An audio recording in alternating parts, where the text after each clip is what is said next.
Hey, it's Walt with mycameragrip.com here, and I thought I'd show you a prototyping process where it's not just perfect the first time through.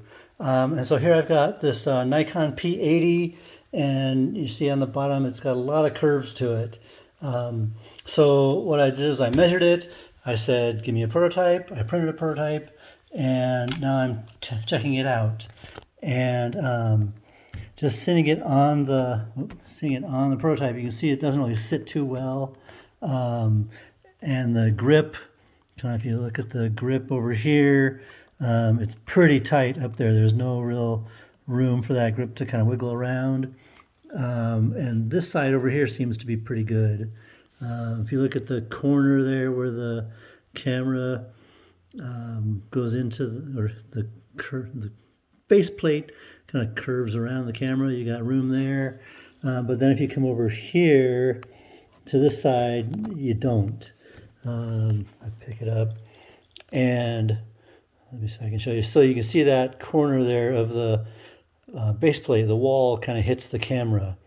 And so, before I saw all that, I actually kind of made an adjustment or two and printed another prototype, which I then took some of these guys and cut it in half, and actually cut the grip down too, so that when the camera is sitting here on the plate, you could look at the grip here maybe and see that it's still pretty tight over there.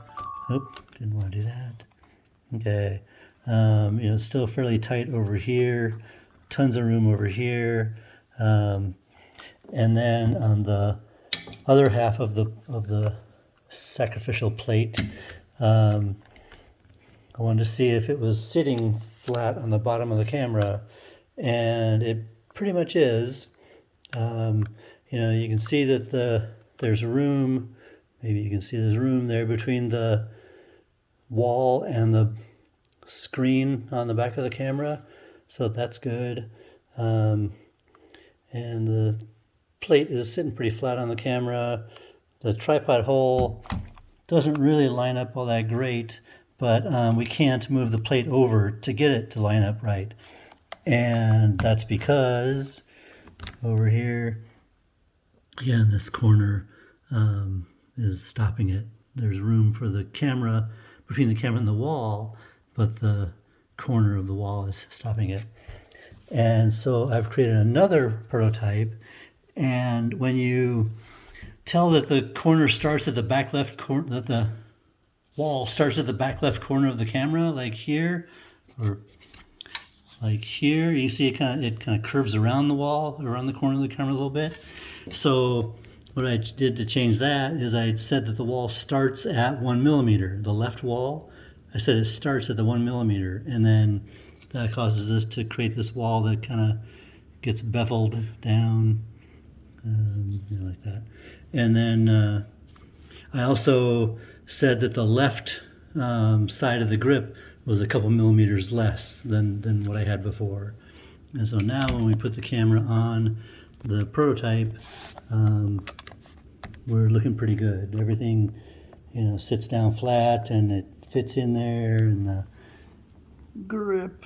See, there's a little bit of wiggle room there. That's good.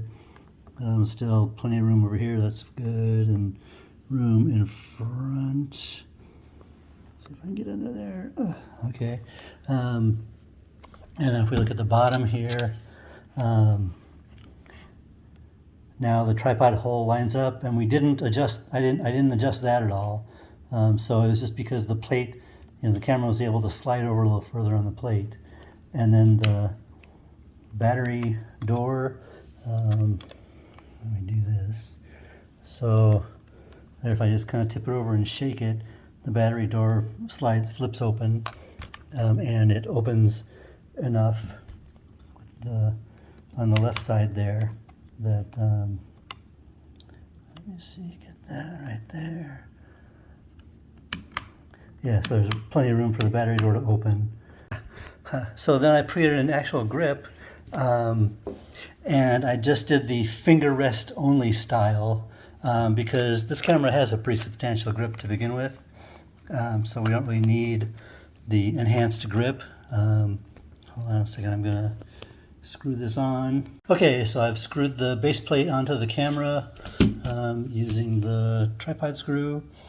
And again, the door on the actual plate that I've created here, and the door, do that, shake a little bit, and yeah, it just drops right open. So you can get to the battery and pop that out like that. Okay, close the door. And this plate that I created has a removable lens plank. And what that does is creates a dovetail in the base plate here. Let's get that out of the way. And normally I would put a magnet in the bottom of that. And then I have the lens plank. And again, I would put a magnet inside there. But then that just slides right in, and this one actually kind of stays by itself, but I give you the magnets just to kind of help hold everything in place. And then the whole idea of the lens plank is that when you zoom in, the plank is a little bit longer than the camera itself. And you can see on the back screen of the camera, there's nothing, you don't see the lens plank. And it's zoomed all the way in, or actually if I zoom it back all the way, so that's the camera zoomed back all the way, and still you don't see the lens plank at all in the view of the camera. So that's good. So that's cool. So now I'm going to test the lens plank and see if it really does do any kind of protecting on the camera. So next video, demolition time. Thanks, bye.